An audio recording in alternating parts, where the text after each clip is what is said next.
Ang nakaraan. Hindi inasahan ni Natalie na ganun ang sitwasyon ng kanyang ina. Mabuti na lamang at bagong dating mula sa ibang bansa itong si Ferdinand, kaya naman ay sila na mismo ang naghatid sa mga ito. Labis naman ang pagpasalamat ng dalaga sa naging pagtulong ni Ferdinand sa kanila.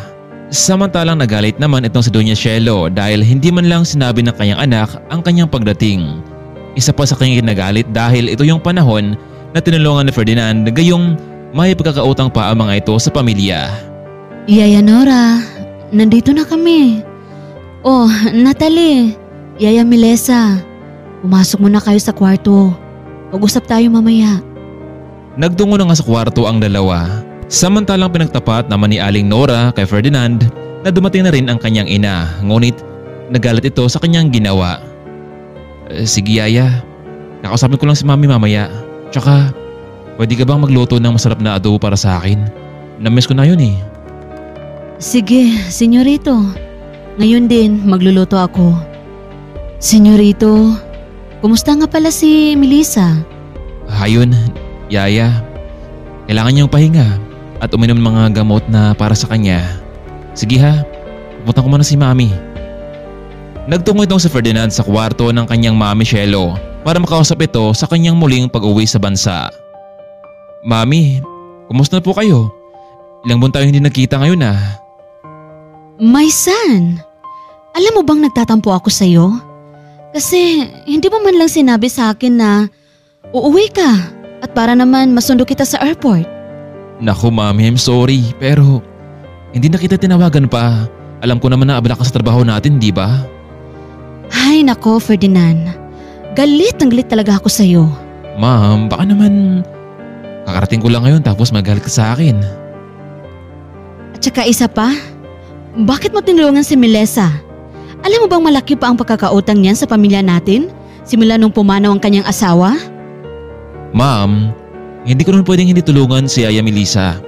Bata pa lamang ako noon, nandito na sila si Yaya Nora. Parang pamilya na rin turing ko sa kanila. Sige na, huwag na natin silang pag-usapan pa. Oh, ikaw iho, kumusta naman ang trabaho mo sa abroad? Naku ma'am, ayos na ayos pero kailangan ko lang magbakasyon ng ilang buwan dito. Pagkatapos babalik na ako doon sa Bahrain para sa panibagong project ng kumpanya. Yung negosyo natin dito sa bansa, kumusta? Ferdinand, ayos lang naman pero siguro maging maayos kung huwag ka na munang babalik sa Bahrain. Ikaw na ang magmamanage sa kumpanya natin. Ma'am, masaya pa ako sa trabaho ko sa ibang bansa. Iho, ganun ba? Baka naman may girlfriend ka na doon ha? Kaya kailangan mo pang bumalik sa abroad? Ma'am, wala pa akong girlfriend. Kung magkakaroon ako, ikaw ang unang makaalam nito. Siya nga pala iho. Kumusta naman si Melissa? Paano yung ginastos sa ospital?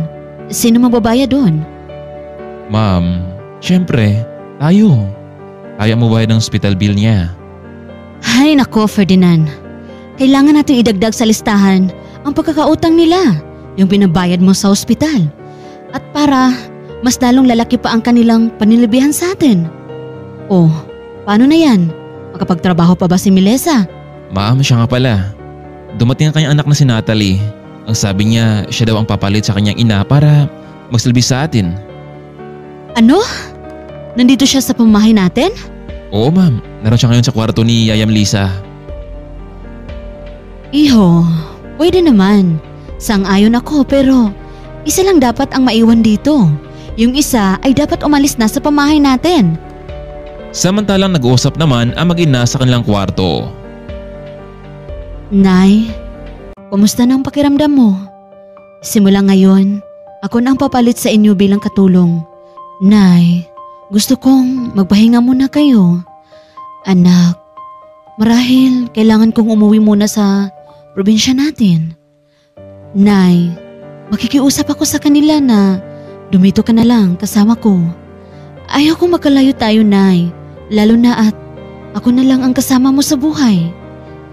Hindi ko alam, Natalie, kung papayag si Doña Cielo sa plano mo. Maya-maya pa may kumatok sa pinto habang nag-uusap itong sina Natalie at Melissa.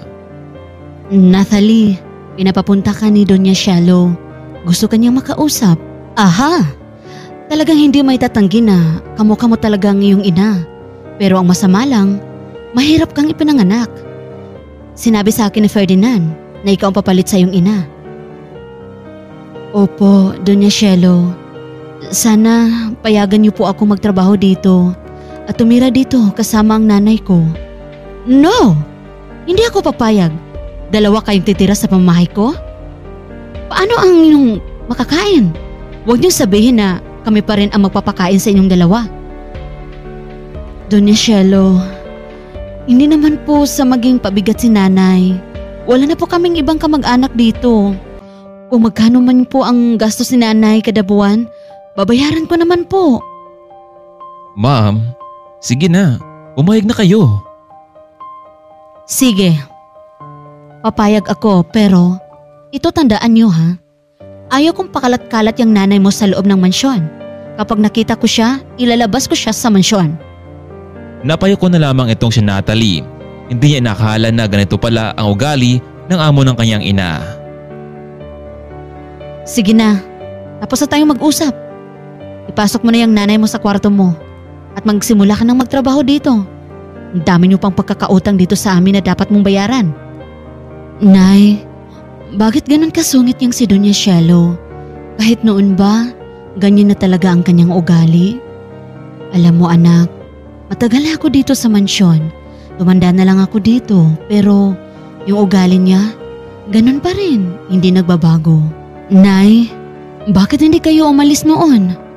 Natalie, hindi ako maaring umalis kasi walang trabaho ang tatay mo. Ako lang inaasahan sa ating pamilya. Yung pagsasaka niya, sapat lang para makakain tayo. Pero paano yung pag-aaral mo anak? Tapos ngayon, tumigil ka pa sa pag-aaral mo nang dahil lang sa akin. Nay, grabe na pala ang sakripisyo mo sa akin. Sa amin ni tatay. Sorry kung hindi ko matatapos ang pag-aaral ko. Hindi anak. Alam ko naman na pagsubok lang ang lahat ng ito. May panahon din na giginhawa din ang buhay natin anak. Basta makapagpatuloy ka lang sa iyong pag-aaral. Sana lang nay. Niyakap ni Natalie ang kanyang ina. Hayaan niyo nay. Kapag natapos na ang utang natin, aalis lang tayo dito. Sige na nay. Dito ka na lang sa kwarto. Ako na ang maghatid sa iyo ng pagkain mamaya. Kailangan ko munang magtrabaho sa mansyon.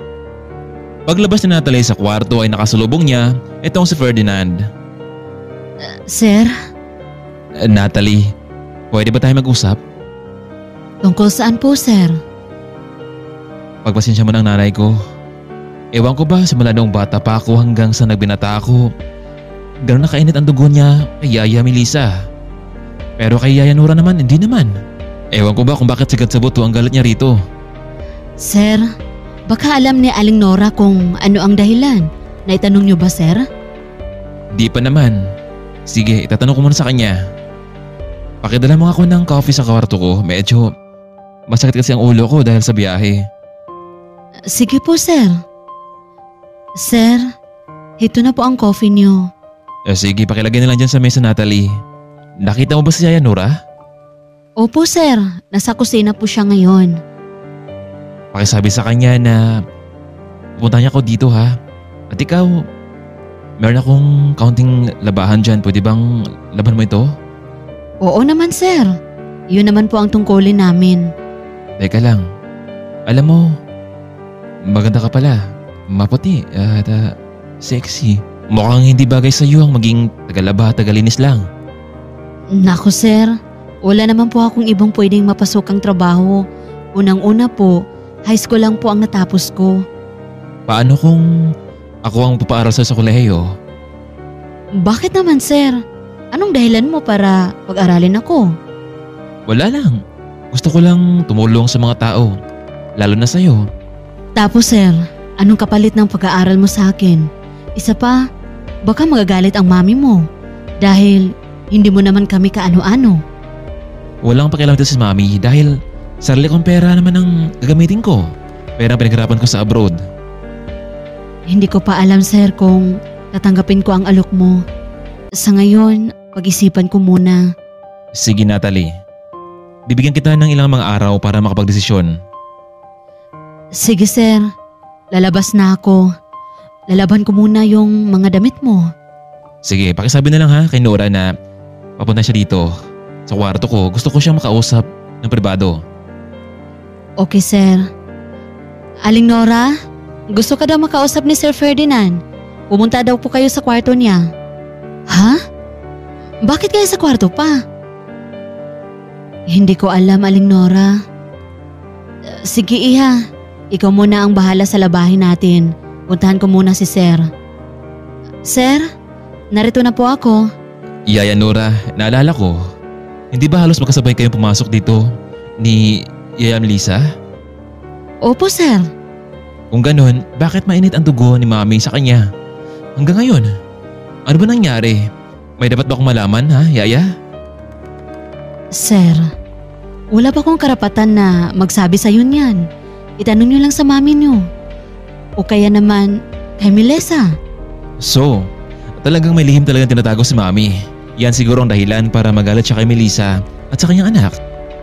Ano kaya ang nililihim ng pamilya? Bakit gano'n na lamang ang galit ni Doña Cielo kay Melissa? Damay pa dito ang kanyang anak.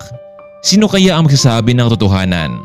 Kaya naman mga kaibigan, huwag nating kaligtaan ang mas tumitindi pang eksena sa ating part 3. Abangan!